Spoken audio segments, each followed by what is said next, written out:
Hello guys, in this video tutorial we will tell you how to submit your builds on the iTunes Store.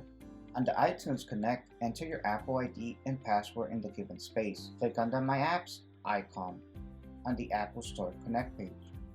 Proceed ahead by clicking on iOS 1.0 Prepare for Submission.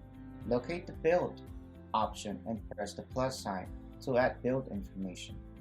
Enable the file you want to upload by selecting on the checkbox and clicking on the Done button.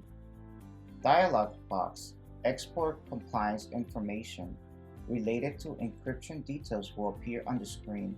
Select No and press the Done button. Finally, click on the Submit for Review button placed on the top of the screen to submit your builds. Thank you for watching, and don't forget to subscribe to our channel and hit the bell icon so that you never miss any of the latest videos.